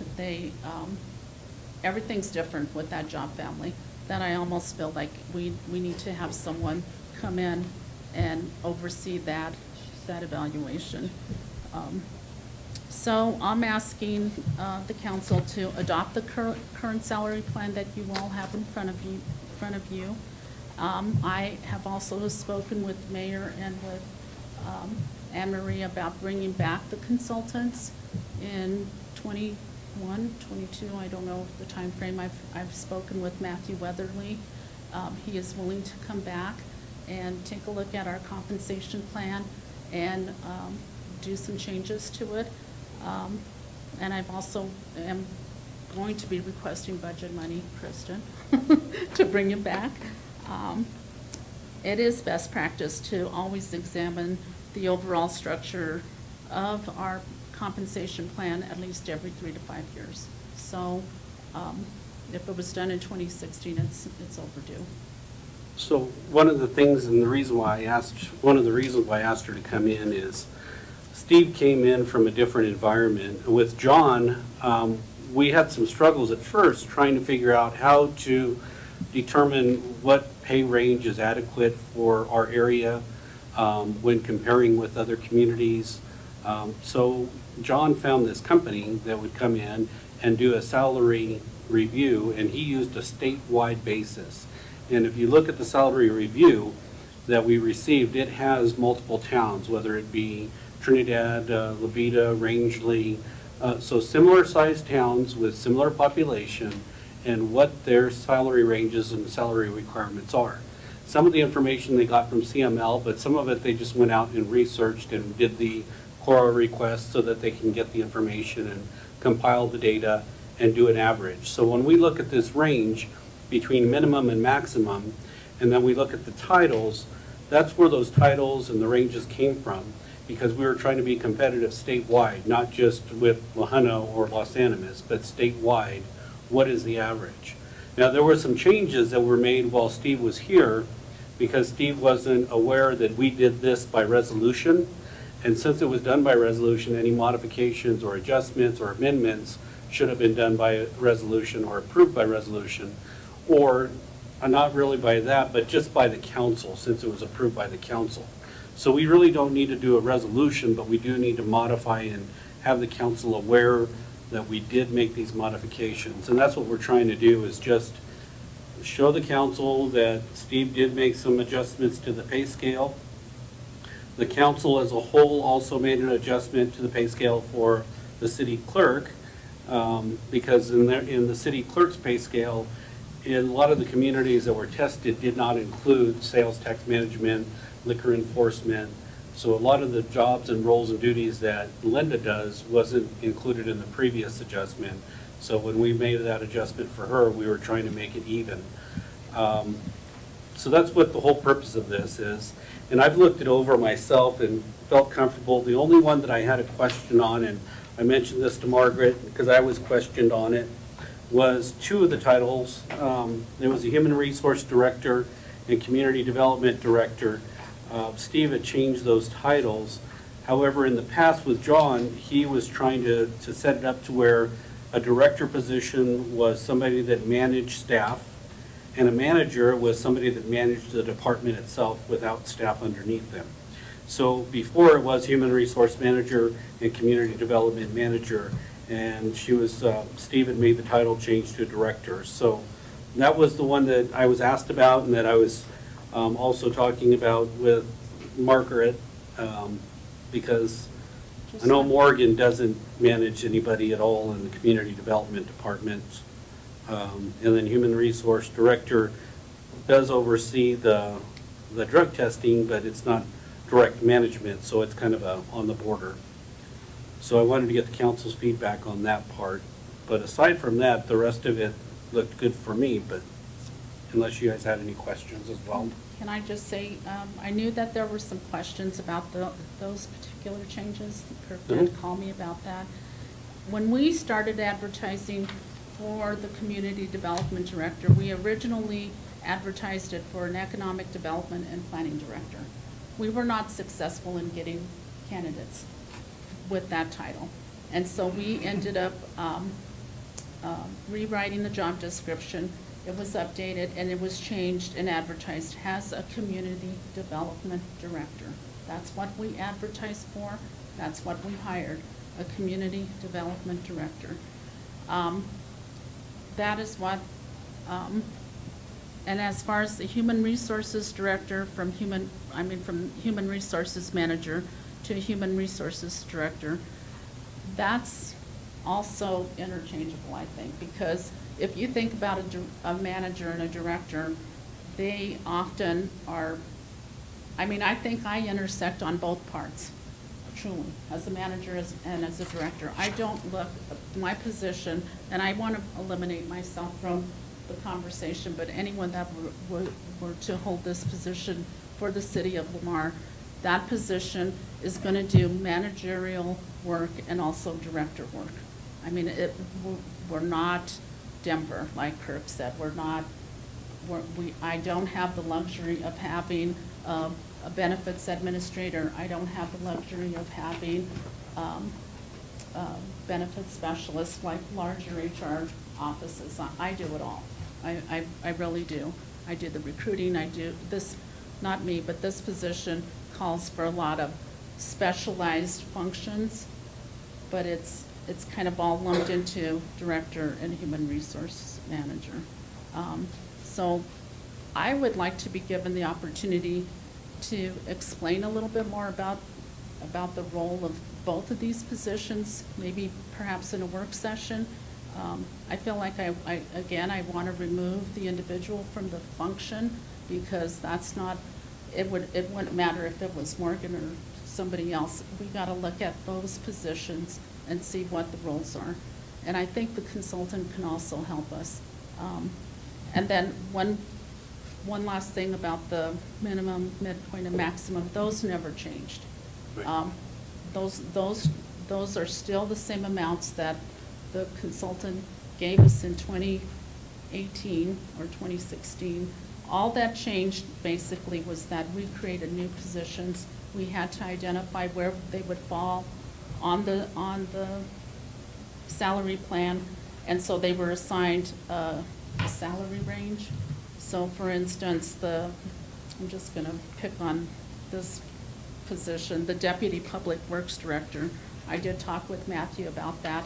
It was at one point it was at a superintendent level, but then with that new job description, usually the pay grade goes up about 10,000. And so I moved that position up to level 31.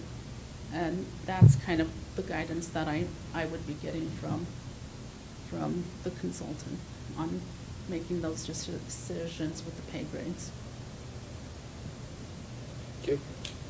All right. So with that said, I think, like she just said, we can some of these things we can have reviewed with the salary range schedule next year. But mainly it's the ranges and the changes that were made. We either need to accept them or modify them. It's up to the council. We just need to get something moving on this today. So looks like it was passed in 2018 through a resolution, and that was prepared by the public sector's personnel consultant. Is this prepared the same way?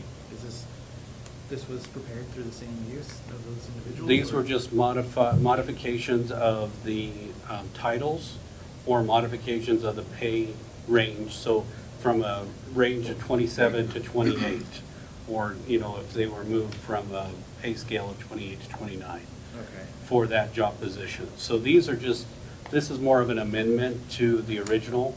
So it was done in 2016, and then in 18 he had it updated for the 19 year. So I guess I just don't see why we wouldn't have a resolution updating that 2018 resolution then, or something to that effect that would amend, if you're just amending the 2018 pay schedule.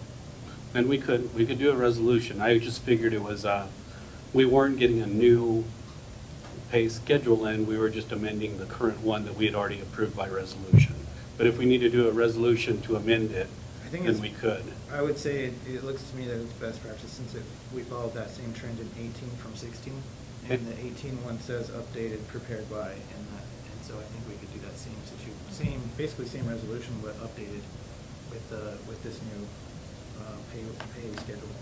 Okay. I think if you look at the personal handbook, it speaks about how the city administrator is to move forward with communicating those changes, but it doesn't ever get specific about a resolution. But yeah, I'm okay with the resolution. So we could, if somebody would like to make a motion to table it, we could table it and bring it back as a resolution. So moved. Second. Okay, we have a motion and a second to table it and bring it back as an amendment resolution. Are there any final questions? Kind of a difficult topic, huh? Money. Okay, seeing none, all those in favor signify by saying aye. Aye. Aye. Opposed, same sign. And the motion passes. Thank you, Margaret, for coming in tonight to do this. Next item on the agenda is the FAA grant offer for Airport Improvement Program, project number 3-08-003-023-2021, Taxiway A at the Southeast Colorado Regional Airport. This is brought in by Patrick Mason. Would you like to speak about this? Sure. Good evening, Mayor and Council. I'd entertain a motion to just go ahead and say vote yes on the next 5 items and just move right along. No just talk fast. Okay. So the first one up is basically it's the grant offer for the, as Kirk was just mentioning here, the Taxiway A project at the airport. So I think as council knows, we originally requested a much lower amount of money, but when the bids actually came in higher, the FAA kind of really came through for us and found the extra money and put this together. So the actual grant offer at this point in time is $1,774,485. So this will take care of all 3 schedules of work on Taxiway A that we planned on doing.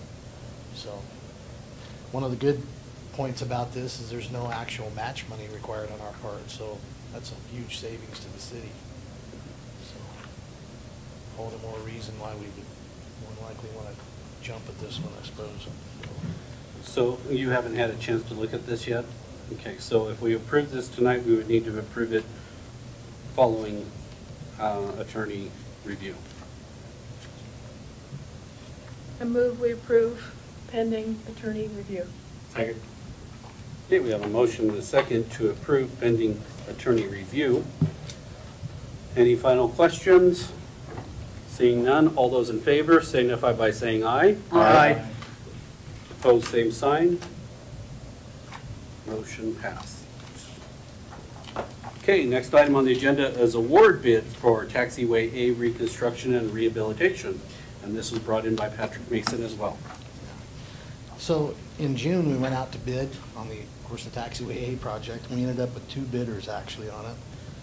The low bid was IHC Scott Incorporated, who's actually CDOT's contractor that's working on the highway project out here right now. So they actually came in with a bid of $1,576,443.04. Site Incorporated submitted a bid of $1,927,630.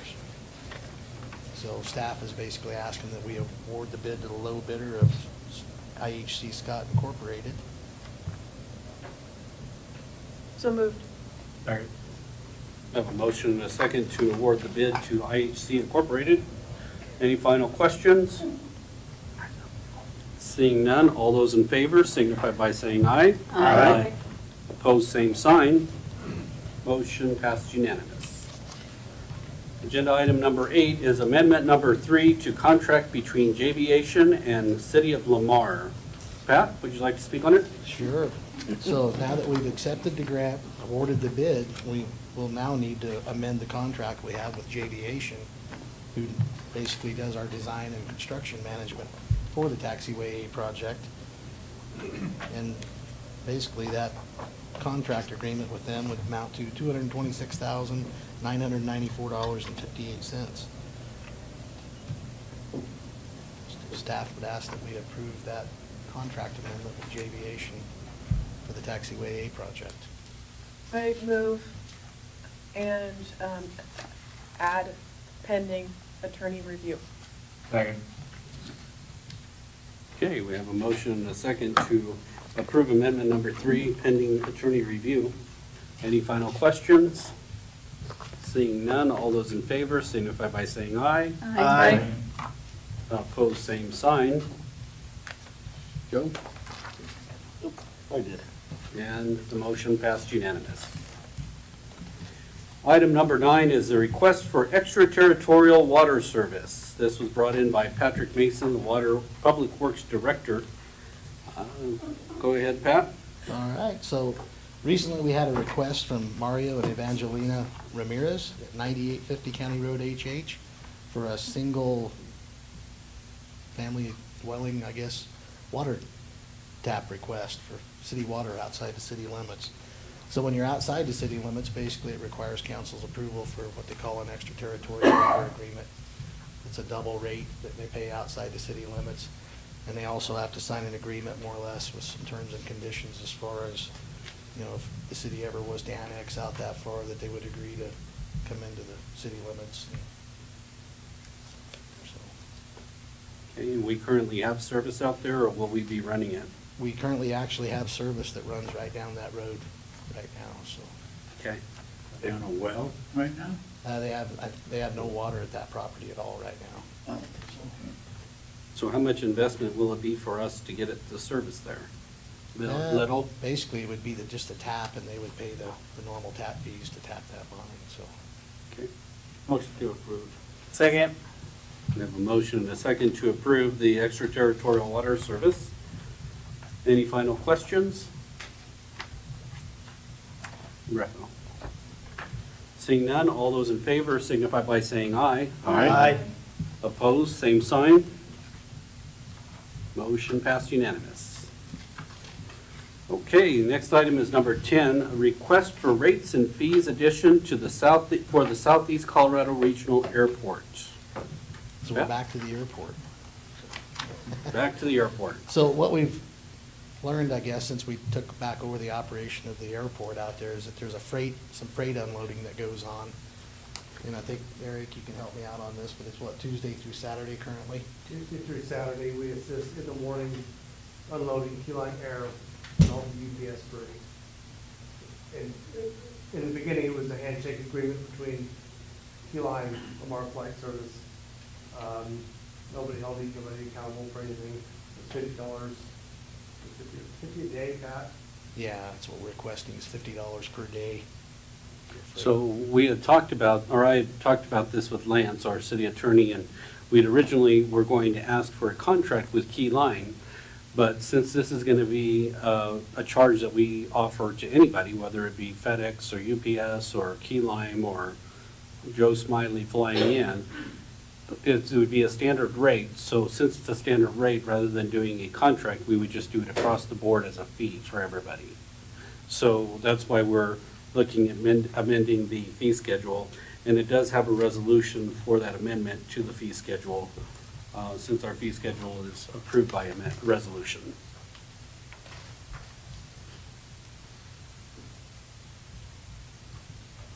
What if you have a bigger plane come in and it takes longer? It'll still be $50. I'll be back to council. We discussed about going under contract with QI. Pat and I discussed it at quite length. And with the contract, then now you're being obligated to unload.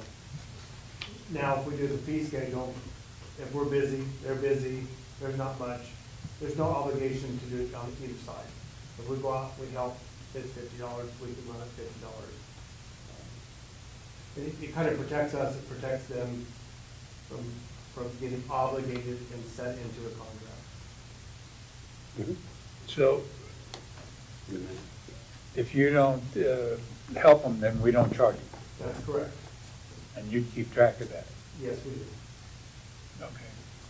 Linda, you got a question? Okay, so if there is a time that you don't do it, instead of the 4 days, you would notify me, so Yes, that, ma'am. that way we don't overcharge them. Absolutely. Okay. Yeah, they would only charge, you would do a ticket for when you did do the work? Is that what you would do? Yes. Kind of a ticket And what we invoice? could do is we could create an invoice through QI, if that works for you. Or an invoice for the fee, at least? For the fee, yes, sir. And it comes to our office. That's right. DEC puts it in the accounts receivable Right. system. Right. How long does it usually take to help unload such parcels? Summertime, 15 minutes. Christmas time, you could be standing on the side of the airplane for 45 minutes. We're averaging around 1,200 to 1,500 pounds of freight a day coming in to Lamar. Okay. Well, it would be good if you had some kind of a ticket system or a receipt system that you can have them sign just to say that you're doing that fee, or even one of the cheap ticket receipt books, just something that you can give them to initial saying, yes, I agreed on it type. So that might be good to add in for that fee. And I might just throw in that maybe we could start out by doing the $50 per day, but maybe come, December when we do next year's rates and fees, we may want to look at a $50 per hour charge for unloading freight. Then we don't have to worry if we're there for 3 hours, it's $50 per hour. Okay, so we'll just start with this as a starting point. Okay. I move we approve the resolution. A second. Okay, we have a motion and a second to approve the resolution as presented. Any final questions? Seeing none, all those in favor signify by saying aye. Aye. Aye. Opposed, same sign. And the motion passed unanimous. Thank you. Thank you, Pat. Okay, the next item on the agenda is an executive session. We actually have two back-to-back executive sessions. One is to discuss the purchase, acquisition, lease, transfer, or sale of real personal property or other property interest under CRS Section 246402. Did I miss something? Oh, miscellaneous. So before we do the executive session, we probably need to review the miscellaneous. Do we have any miscellaneous items to discuss? Any questions on Facebook that you saw, Martha, that we need to address? Okay. All right, so with that, then we will move to the executive session, as I was saying, CRS 246402, parentheses 4, parentheses A, for a potential land lease, and the second one is for a potential land purchase.